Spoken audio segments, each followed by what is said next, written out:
3 days after buying 3 children from their drunk father, the lonely white rancher sat in his kitchen, staring at fever-bright eyes calling him, "Papa." The word hit Ezekiel Thornfield like winter wind through cracked walls.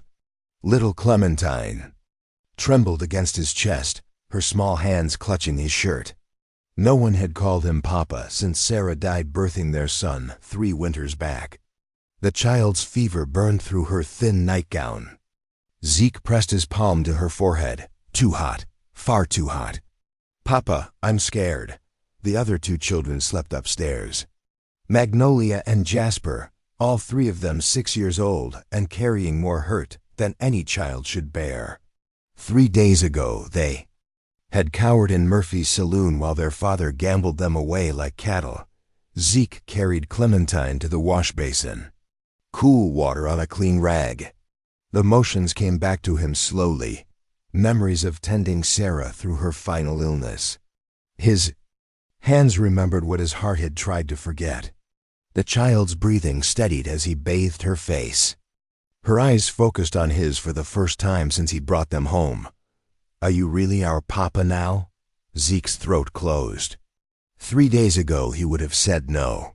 3 days ago he was still the man who'd sworn off caring about anything that could be taken away.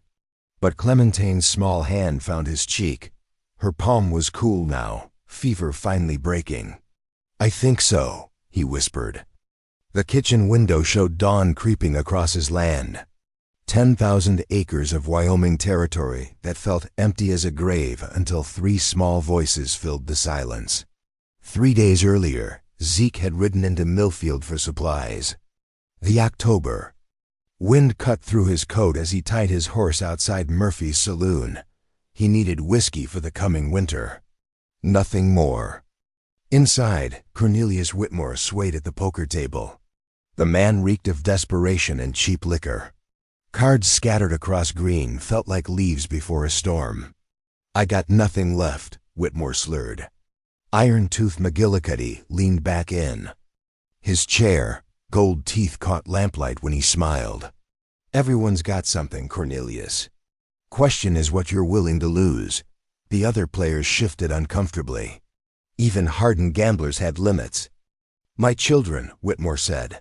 3 of them, good workers. Strong backs. The saloon went silent. McGillicuddy's smile widened. "Children, you say? How old?" 6, all of them, triplets. Zeke set his whiskey glass down harder than intended. Every man in the room stared at Whitmore like he'd sprouted horns. "Bring them in," McGillicuddy said. "Let's have a look." Whitmore staggered outside. Minutes later, he returned dragging 3 small figures. The girl stood in front, arms spread, wide to shield the 2 boys. Her dress was patched and dirty, but her spine was straight as iron. "This here's Magnolia," Whitmore mumbled. "Jasper and Clementine." One of the boys stepped forward. Clementine then. Small for 6, with Sarah's same golden hair. McGillicuddy circled them like a buyer inspecting horses. "Mining camps pay good money for small hands. Tight spaces need small bodies." The words hit Zeke like physical blows. He thought of his own son, cold in the ground before his first breath. These children stood breathing, and McGillicuddy spoke of them like equipment. $500. Zeke heard himself say. Every head turned toward him. McGillicuddy's eyes narrowed. "You bidding, Thornfield?" Zeke's mind raced. 500 was more than he'd planned to spend on anything. More than he could easily afford. But Clementine's small hand had found Magnolia's, and Jasper pressed close to his sister's side. 500, he repeated. 600, McGillicuddy countered. The sum would empty Zeke's savings, leave him vulnerable through winter. But Magnolia's fierce eyes met his across the smoky room. She was 6 years old and already knew the world would break her if someone didn't stand between her and the breaking. 700, McGillicuddy studied him for a long moment. The saloon held its breath. They're yours, Thornfield. But this ain't over. You just made yourself some powerful enemies. Zeke paid in cash. His hands shook as he counted out the bills. The ride home passed in silence. 3 children huddled in his wagon bed like scared rabbits. Magnolia never stopped watching him, ready to fight or run. Jasper said nothing at all. Clementine stared at the sky with wonder, as if she'd never seen it without bars. At the ranch, his hands Tobias and Samuel watched him unload his unexpected cargo. "Boss," Tobias said carefully, "you sure about this?" Zeke wasn't sure about anything. He led the children inside his empty house. The silence felt different now, expectant. "You hungry?" Magnolia nodded once. Jasper stayed hidden behind her skirts. Clementine explored the kitchen like it was a palace. Zeke heated beef stew. The children ate like they expected the food to disappear. Magnolia portioned out her share, giving most to her brothers. "When do we start working?" she asked. The question caught him sideways. "Working?" "Cornelius always put us to work. Cleaning, cooking, tending animals." "What work do you want?" Zeke looked at these 3 small souls who'd never known childhood. "How about you just be children for a while?" Magnolia's laugh held no humor. "We don't know how to do that." That first night, they slept together on the floor of the spare room. Zeke offered beds, but Magnolia refused. They were used to staying close, watching each other's backs. The second day brought tentative exploration. Jasper drew pictures in the dirt with a stick, complex drawings full of detail and life. Clementine followed Zeke around the ranch, asking questions about everything. Magnolia watched it all, ready to gather her brothers and run. By the 3rd night, Clementine had claimed the bed closest to the door, still ready to flee, but willing to risk comfort. Then fever came. Now holding this small girl who called him Papa, Zeke felt something crack open in his chest. The careful walls he'd built around his heart. The distance he'd maintained from anything that could hurt him. Clementine's breathing evened out. Her fever had broken completely. "Papa," she whispered. "Are we home now?" Zeke looked out at his land as sunrise painted the sky gold. For 3 years, it had been nothing but acres and cattle and loneliness. Now it was home. "Yes," he said, and meant it. 1 week later, Zeke found his kitchen transformed into something resembling order. Magnolia stood on a wooden crate at the stove, stirring oatmeal with practiced efficiency. Her movements carried the weight of years spent caring for others. "I can cook," she announced when Zeke entered. "Been doing it since I was 4. The words hit harder than intended. 6 years old, and she'd been mothering her brothers for a third of her life. Zeke poured coffee and watched her work.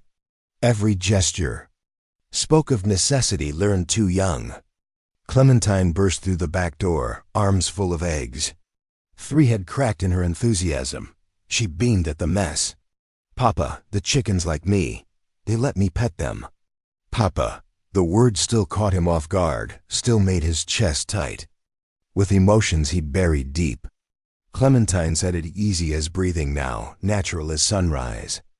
Jasper sat at the table drawing on brown paper with charcoal. His pictures captured details Zeke had never noticed. The weathered grain of fence posts, the way morning light caught dust motes, the exact curve of a hawk's wing. "You've got an eye," Zeke told him. Jasper looked up briefly, almost smiled, then returned to his work. Words came hard for the boy. Pictures seemed easier. After breakfast, Zeke led them around the ranch. Magnolia asked pointed questions about cattle and feed. Clementine chased butterflies between the fence posts. Jasper collected interesting rocks and feathers. They were learning to be children. Slowly. But Zeke caught Magnolia watching the horizon sometimes, body tensed for flight. Trust came harder. Then hope. She'd been disappointed too often to believe in permanence. The first sign of trouble came on a Tuesday morning. Zeke found the north pasture gate hanging open. 20 head of cattle had wandered into the next valley. It took most of the day to round them up. Strange, Tobias muttered as they drove the herd back. That gate was latched tight yesterday. Samuel spat tobacco juice into the dust. Felt like someone was watching us out there. Made my skin crawl. Zeke said nothing, but his hand drifted to the rifle on his saddle. McGillicuddy's parting words echoed in his memory. This ain't over. Thursday brought missing feed sacks. Friday, 3 chickens vanished overnight. Small harassment, but persistent, like a wolf testing the edges of a flock. The children sensed the tension. Magnolia started checking doors twice before bed. Jasper stopped wandering far from the house. Only Clementine remained unworried, secure in her faith that Papa would keep them safe. The faith terrified Zeke more than McGillicuddy's threats. Sunday afternoon brought an unexpected visitor. Eleanor Hartwell arrived in a neat buggy, her schoolteacher's dress pressed and proper. She looked like civilization trying to tame the wilderness. Mr. Thornfield, I've come about the children. Zeke's blood chilled, every muscle tensed for fight or flight. I'd like to offer them education. Reading, writing, arithmetic. They deserve proper schooling. Relief flooded through him, followed quickly by defensiveness. They're learning plenty here. Eleanor's eyes swept the ranch yard. Magnolia emerged from the chicken coop with Clementine. Both girls wore men's work clothes, faces smudged with honest dirt. Jasper sat on the porch steps, sketching the visitor's horse. Ranch work is valuable, Eleanor said carefully. But these children need more. They need preparation for futures. Beyond manual labor. Her words stung because they carried truth. Zeke had given them safety and shelter, but what about opportunity? What about choices? I could come 3 afternoons a week, basic lessons to start. Magnolia approached with Clementine's hand firmly in hers. She studied. Eleanor with the same wariness she'd shown Zeke that first night. You the lady who wants to take us to school? I'd like to bring school to you, Eleanor replied gently. Magnolia considered this. What's the catch? The question revealed too much knowledge of adult deception. Eleanor's expression softened. No catch, just learning. Don't believe her, Magnolia whispered to Zeke. Adults always want something. But Clementine had drifted closer to Eleanor, drawn by the woman's patient kindness. She showed Eleanor a flower crown she'd woven from prairie grass. It's beautiful, Eleanor said, and meant it. That night, Zeke found Magnolia organizing their few possessions in the dresser. 3 sets of clothes, a wooden doll with a sewn-on dress, Jasper's. Collection of drawing papers. She held the doll carefully, fingers tracing its worn features. This was Mama's when she was little. Only thing we got left of her. Zeke noticed the doll's dress was coming loose at one seam. Magnolia had tried to mend it with careful stitches, but the fabric was wearing thin. I could fix that for you. Magnolia clutched the doll tighter. I can do it myself. Always herself. Always carrying burdens meant for adult shoulders. I know you can.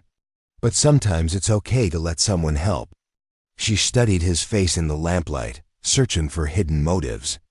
Are you going to let that teacher lady come here? What do you think? I think she seems nice, but nice don't mean safe. Wisdom earned through hard experience. Zeke's heart ached for the innocence she'd never been allowed to keep. I think we'll try it, he decided. But if you don't like it, we stop. Magnolia nodded slowly. And if she tries to take us away, nobody takes you anywhere you don't want to go. The promise settled something in her expression. She handed him the doll. Zeke's large hands fumbled with needle and thread, but he managed to secure the loose seam. When he handed it back, Magnolia almost smiled. Thank you, Papa. The word from her lips carried different weight than Clementine's easy affection. Magnolia had chosen it deliberately, a gift offered with careful consideration. Eleanor returned Tuesday afternoon with primers and slate boards. She set up lessons at the kitchen table while Zeke worked nearby, close enough to listen but far enough to avoid interfering.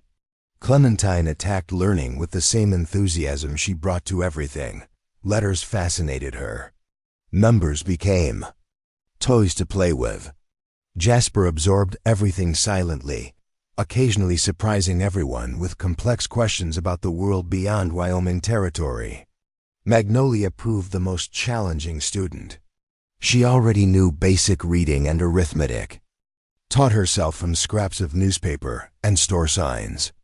But she resisted going deeper, as if education might somehow separate her from her brothers. "Learning doesn't make you different," Eleanor assured her. "It makes you prepared." "Prepared for what?" Eleanor hesitated. "For whatever comes next." That evening, as Zeke tucked Clementine into bed, she chattered about letters and numbers and all the books Eleanor had promised to bring. "Papa, Miss Eleanor says there are places with libraries big as barns. Is that true? Probably bigger. Could we see them someday?" The question hung in the air between them. Zeke thought of his 10,000 acres, the only world he'd known. Since coming west, the idea of anywhere else felt foreign. "Maybe," he said finally. Clementine's smile could have lit the whole house. Later, as Zeke checked the locks and banked the fire, he found himself thinking about Eleanor's words. These children deserved preparation for futures beyond his ranch.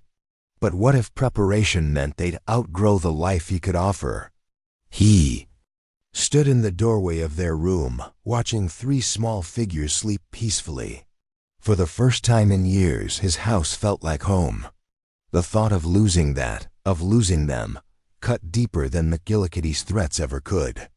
Outside, wind rattled the windows. Somewhere in the darkness, enemies waited for weakness. But inside, 3 children dreamed safely under his protection. It would have to be enough. The next morning brought the discovery that would change everything. While cleaning, Zeke noticed the doll's dress had a hidden pocket in the seam he'd repaired. Inside, yellowed paper crinkled between his fingers. A letter, written in careful feminine handwriting.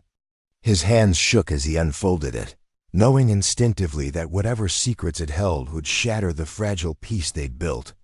The first line made his blood freeze. "If you are reading this, then something has happened to me, and my children are in danger." The letter trembled in Zeke's hands as the truth unraveled everything he thought he knew. "Cornelius is not their father. My children belong to Thomas Hartwell, Eleanor's brother. If something happens to me, find Eleanor. She will love them as I do. Don't let Cornelius sell them. He never wanted them, only what they might bring him." The words burned across the page in Catherine Whitmore's desperate handwriting. At the bottom, a pressed flower and a lock of golden hair tied with ribbon. Zeke sank into his chair as the implications crashed over him. Eleanor had been searching for her brother's children. The schoolteacher's interest went beyond charity. These weren't just orphans needing education. They were her family. Footsteps on the porch made him fold the letter quickly. Magnolia entered with an armload of firewood, stopping when she saw his expression. "What's wrong?" Her eyes found the letter in his hands. Recognition flickered across her face. "You found Mama's secret." The words hung heavy between them. Magnolia sat down the wood and crossed to him with careful steps. "She made me promise to keep it safe. Said someday it might be important." "Did you know what it said?" "I can't read the big words. But I know it's about us, about who we really are." Zeke studied this small girl who carried secrets heavier than her years. "Your mama was protecting you. From Cornelius?" "From a lot of things." Magnolia climbed onto the chair beside him. For once, she looked like the child she was instead of the guardian she'd been forced to become. "Does this mean you have to send us away?" The question pierced straight through him. He saw his own fear reflected in her eyes. Both of them had found something worth keeping, both terrified of losing it. "I don't know what it means yet." That afternoon, Eleanor arrived for lessons carrying news that shattered any hope of keeping. The secret buried. "I've received word from Boston," she announced as the children bent over their slates. "My brother had children before he died, triplets. I've been searching for them for months." Zeke's coffee turned bitter in his mouth. The moment had arrived sooner than expected. Eleanor's gaze swept over Magnolia, Jasper, and Clementine with new intensity. Looking for resemblances, finding them. The ages would be right, the description matches. Clementine looked up from her letters, sensing adult tension without understanding its source. "Miss Eleanor, are you sad about something?" "Not sad. Sweetheart, just thinking." But Magnolia had gone rigid in her chair. Her protective instincts flared as she positioned herself between Eleanor and her brothers. "We don't need any more family," she said carefully. "We got Papa now." Eleanor's sharp intake of breath confirmed what Zeke already knew. The teacher had made the connection. That evening, after the children were in bed, Eleanor confronted him on the porch. Stars wheeled overhead in the vast Wyoming sky, cold and distant as the conversation that followed. "They're Thomas's children, aren't they?" Zeke pulled out the letter. Eleanor read it twice, tears streaming down her face. "Catherine. Oh, my dear Catherine. I tried so hard to find her after Thomas died. She loved them. She wrote to me once, years ago, said she'd married a man named Whitmore. I lost track after that." Eleanor folded the letter with shaking hands. "These children are Hartwells. They belong with family. They belong where they're safe and loved. You think I can't love them?" Fire sparked in Eleanor's voice. "They're my brother's legacy. My responsibility. Your responsibility is what's best for them. And you think that's you? A bachelor rancher with no education, no refinement?" The words struck deep. Every insecurity Zeke carried about his worthiness surfaced in Eleanor's challenge. "I know they sleep through the night now. I know Clementine laughs again. I know Jasper draws pictures instead of hiding in corners." Eleanor's anger softened. "Slightly. I can see you care for them. But caring isn't enough. They need stability, legal protection, educational opportunities. They need to not be uprooted again." The argument carried through the night air. Inside, Magnolia pressed her ear to the window, catching fragments. Adult voices raised in dispute. The sound she'd learned to fear above all others. She woke her brothers without a word. They dressed silently in the darkness, long practice making them efficient. Magnolia packed their few belongings in her small satchel. "Are we running away?" Clementine whispered. "We're being smart." But as they crept toward the door, Jasper stopped. He looked back toward Zeke's room with something approaching anguish. "I don't want to leave Papa." The words stopped Magnolia cold. She'd been so focused on protecting them from disappointment that she'd forgotten they might want to stay. "Adults always change their minds," she said, but uncertainty crept into her voice. "Papa's different." Before Magnolia could respond, footsteps approached the house. Heavy boots, multiple men, not Zeke returning from the porch. She grabbed her brothers and pulled them away from the door just as it exploded inward. McGillicuddy filled the doorway, with 3 armed men behind him. His gold teeth gleamed in the lamplight. Well, well, the little chickens are awake." Magnolia pushed Jasper and Clementine behind her, but there was nowhere to run. McGillicuddy's men blocked every exit. "Where's your new daddy, children?" Outside, the argument between Zeke and Eleanor had turned to McGillicuddy's advantage. Both adults focused on their dispute, neither watching for threats in the darkness. "He's going to be real disappointed when he finds you gone." McGillicuddy's smile promised cruelty. Behind him, Cornelius swayed drunkenly, clutching official-looking papers. "These here documents say I got legal claim to my children. Judge in Millfield signed them proper."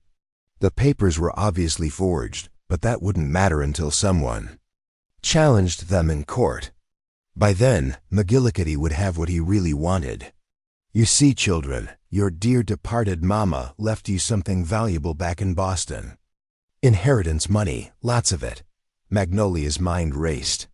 The secret in Mama's letter went deeper than parentage. Money explained McGillicuddy's persistence. Unfortunately, only legal guardians can claim inheritance on behalf of minor children. Lucky for you, Cornelius here is willing to help. The plan crystallized in its horrible clarity. Legal chaos over custody, forged documents, and McGillicuddy pulling strings from the shadows. By the time courts sorted truth from lies, the inheritance would be gone. Clementine started crying. The sound carried through the night air. On the porch, Zeke's head snapped toward the house. Something was wrong. Eleanor heard it too. Their argument forgotten, both adults rushed toward the door. They arrived to find McGillicuddy's men loading 3 struggling children into a wagon. Magnolia fought with feral desperation. Jasper bit the man holding him. Clementine screamed for Papa. Let them go. Zeke's rifle appeared in his hands. McGillicuddy laughed. Can't do that, Thornfield. These children belong to their daddy here.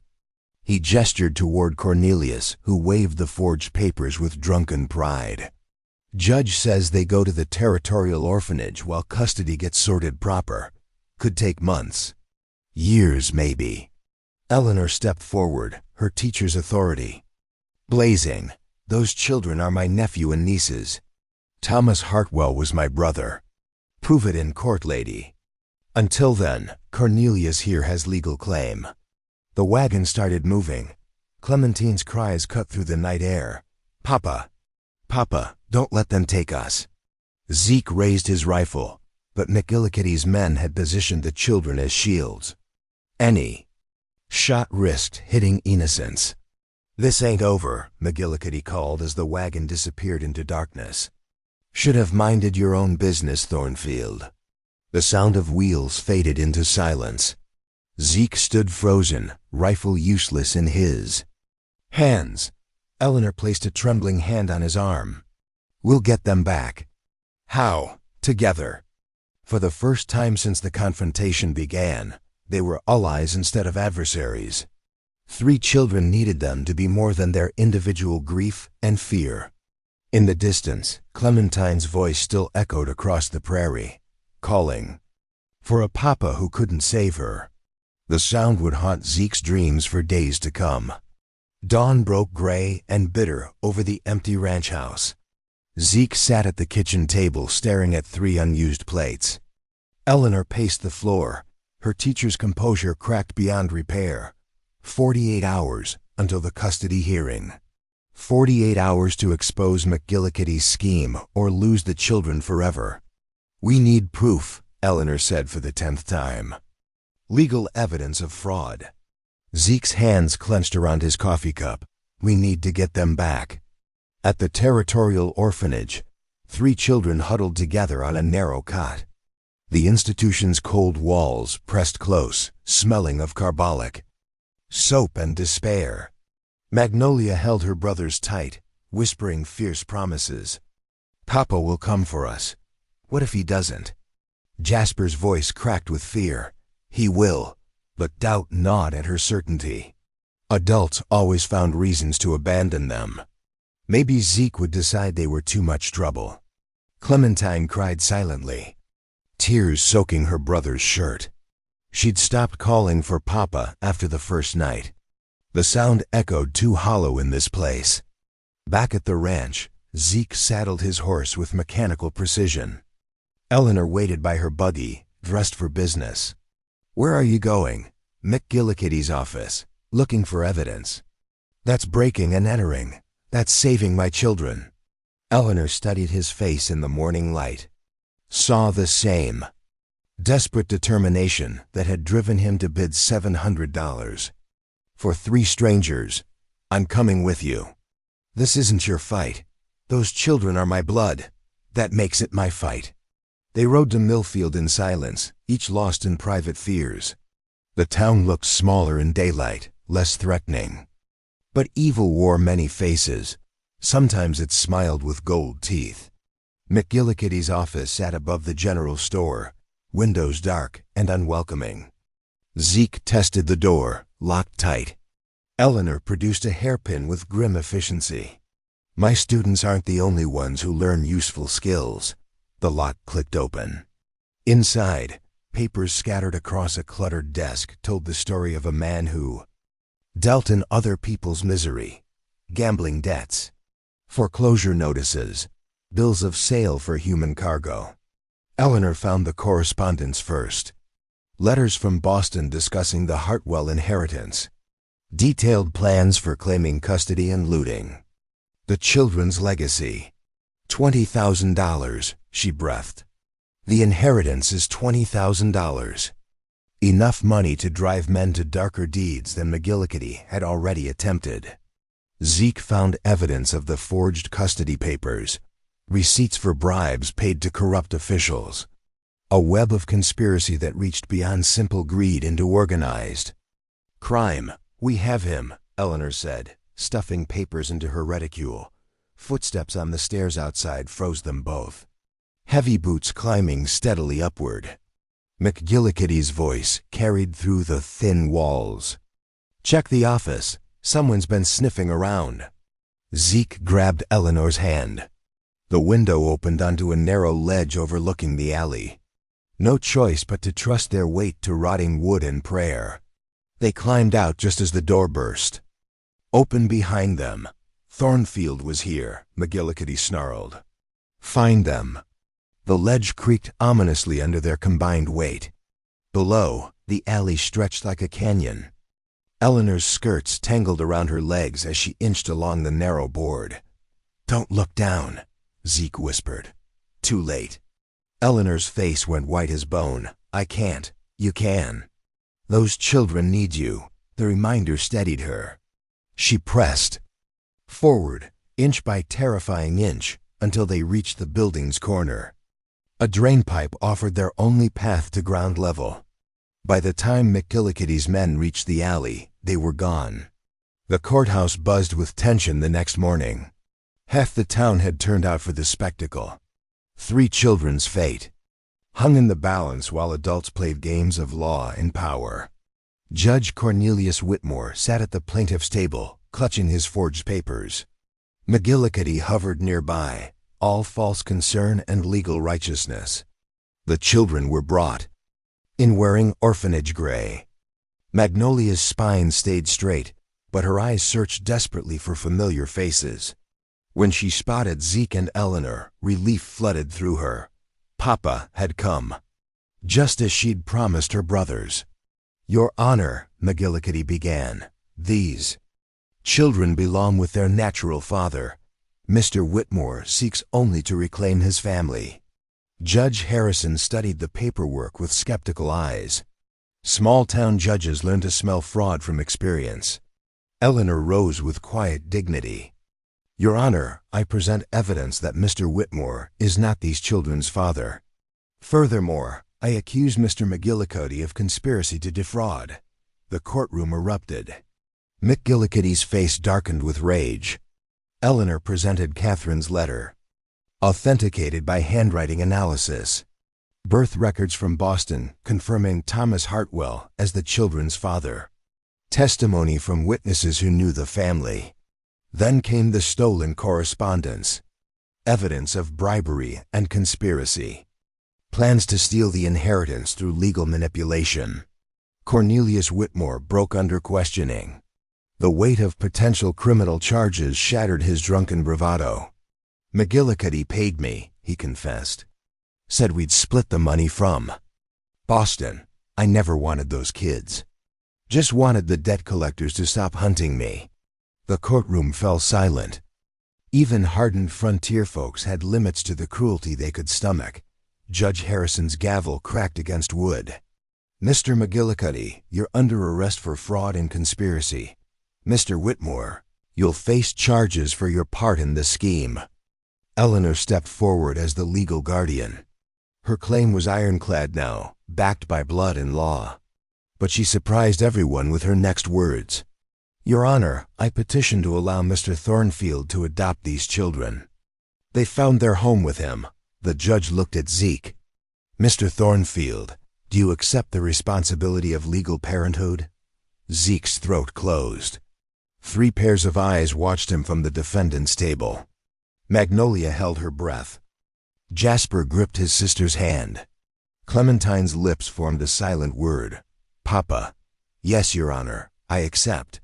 The children broke from their seats and rushed toward him. Magnolia reached him first, throwing her arms around his waist. Jasper pressed. Close to his other side. Clementine launched herself into his arms, finally safe to be the child she'd never been allowed to be.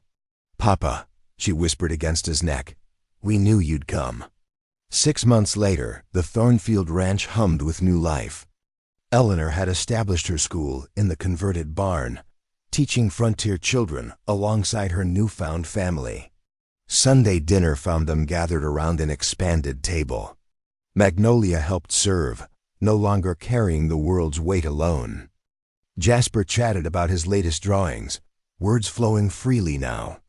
Clementine regaled them with stories of her adventures with the ranch animals. Eleanor passed the potatoes with a smile. Clementine, tell us about your day. I helped Papa fix the fence, and I found a baby bird that fell from its nest, and I practiced my letters, and I helped Magnolia with the bread. The chatter continued as evening settled over the land. Zeke sat back in his chair, watching his family with quiet contentment. 3 years ago, this table had been empty. His house had echoed with loneliness. Now it overflowed with laughter and love and the beautiful chaos of children finding their place in the world. Papa, Clementine said suddenly, tell us the story of how we became a family. Zeke smiled, settling back in his chair. Well, it started with the most foolish thing I ever did. Was it really foolish? Magnolia asked. Maybe not. Sometimes the best things come from the biggest risks. Outside, wind sang across the prairie. Stars wheeled overhead in the vast Wyoming sky. Inside, a family that had found each other against all odds settled in to hear their own story told. The lonely white rancher who had taken in 3 white triplets sold by their drunk father was lonely no more. Love had filled the empty spaces. Hope had conquered fear. And every morning, 3 voices called him Papa with perfect trust. It was enough, more than enough. It was everything. And that is all to the story, for now. Please let me know where you are tuning in from. Perhaps we will create a story there. Consider liking this video and subscribing to our channel. And if you enjoy our content, click this video on your screen. I promise you, it's worth watching. See you tomorrow.